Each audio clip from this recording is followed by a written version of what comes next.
Capítulo número 22. De Europa a Tucumán. Nadie halló pruebas en su contra, de modo que Manuel fue sobreseído de todos los cargos. Liberado de los problemas judiciales, ahora lo que más lo preocupaba era su salud. El paludismo que había contraído durante las batallas lo postraba por la fiebre cada 3 días. El tratamiento recetado por el médico de origen escocés Joseph Redhead le salvó la vida. Todavía convaleciente, pero sin posibilidades de negarse, debió aceptar que el gobierno lo designara, junto a Bernardino Rivadavia, para llevar adelante gestiones diplomáticas en Europa. Fernando VII había recuperado el trono de España tras la abdicación de Napoleón. La situación en el viejo continente había cambiado y se hacía necesario que el nuevo gobierno rioplatense fuese reconocido. Manuel tenía experiencia en relaciones exteriores, hablaba con fluidez varios idiomas y podía moverse con cierta naturalidad en Europa. Era sin dudas una persona idónea para la misión.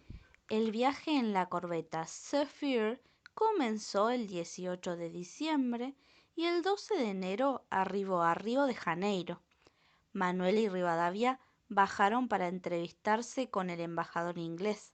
Permanecieron allí durante el verano y el 16 de marzo siguieron viaje.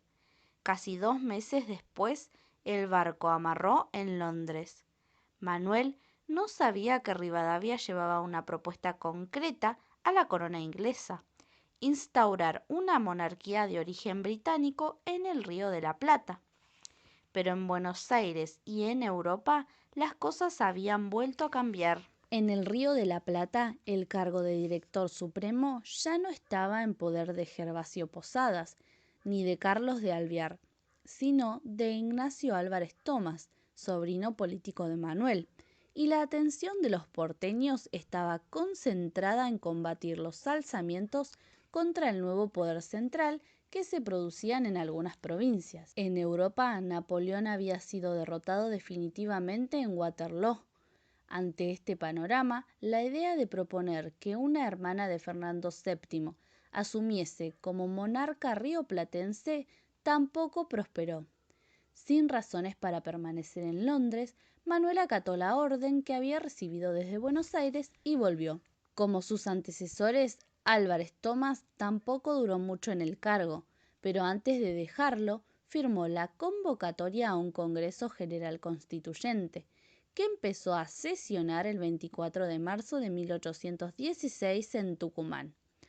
Hacia allá fue Manuel, convocado por su amigo Juan Martín de Pueyrredón, quien poco tiempo después sería nombrado director supremo de las Provincias Unidas por el Congreso. En el largo y sinuoso camino, acompañado por el ruido de los cascos de los caballos y por las órdenes del cochero, Manuel tuvo tiempo para dar forma a una idea que venía lucubrando desde su travesía transoceánica. ¿Por qué no instaurar como forma de gobierno una monarquía constitucional que tuviera en el trono a un descendiente inca? Un gobierno monárquico moderado sería reconocido más fácilmente por los imperios europeos. Representaría una digna forma de reparar las injusticias a las que venían siendo sometidas las culturas americanas desde 1492. Y al tener a un inca como rey, podría contar con la adhesión del Alto Perú. Hospedado en una de las casas de familias que habían ofrecido albergue a los representantes de las provincias reunidos para la asamblea, Pueyrredón lo recibió entusiasmado y le cedió una cama en la que dormir, algo mucho más cómodo que las tiendas improvisadas donde se pasaba la noche al costado de los caminos. La sede del Congreso fue en lo de doña Francisca Bazán, viuda de Laguna, una casa de columnas en el frente y ventanas con rejas, lo suficientemente grande como para albergar a todos los congresistas. La primera presentación de Manuel fue en una sesión secreta, el 6 de julio. La presidía Francisco Laprida, diputado por San Juan. Después de resumir con formalidad y precisión su experiencia en Río de Janeiro y Europa, Manuel concluyó: Caballeros, teniendo en cuenta el bienestar de estas provincias, propongo un sistema de gobierno que incluya a un monarca acompañado de un parlamento que nos represente a todos.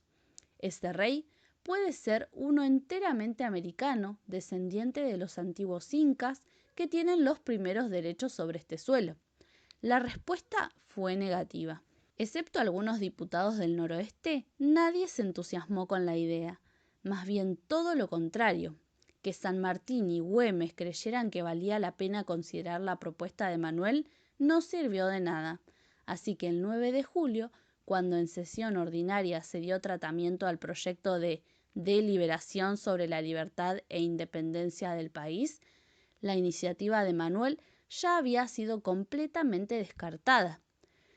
Con la residencia de la viuda de Laguna atestada de personas de los más variados orígenes, desde ricos hasta campesinos, Juan José Paso pronunció la pregunta clave: ¿Queréis que las provincias de la Unión sean una nación libre e independiente de los reyes de España y su metrópoli? La respuesta fue un unánime y atronador sí. Hubo desfile en las calles, fiesta en la Plaza Mayor y gala nocturna en la Casa de Tucumán. No era para menos. Las Provincias Unidas del Río de la Plata habían declarado su independencia. Poco después, Pueyrredón nombró a Manuel comandante del ejército del Perú y capitán general de las provincias. El 25 de julio, solo unos pocos días más tarde, el Congreso resolvió algo más. Decretó el uso de la bandera blanca y azul celeste, creada por Manuel como insignia nacional. Bueno, ¿qué debemos recordar de este capítulo número 22? Manuel estaba muy preocupado por su salud, pero igualmente aceptó ir a Europa junto a Rivadavia a trabajar en las relaciones que se tenía con los países de allí. Rivadavia fue a Europa con una idea: quería que los ingleses tomen el dominio del Río de la Plata. Pero en Europa y en Buenos Aires las cosas habían cambiado, así que volvieron a Buenos Aires. Uno de los cambios fue que el antiguo rey de España había sido derrocado. Fernando VII había vuelto al poder. Belgrano había sido convocado para participar de un Congreso General Constituyente en Tucumán. La sede fue en lo de Doña Francisca Bazán. El 9 de julio de 1816 se declaró finalmente la independencia de las Provincias Unidas del Río de la Plata.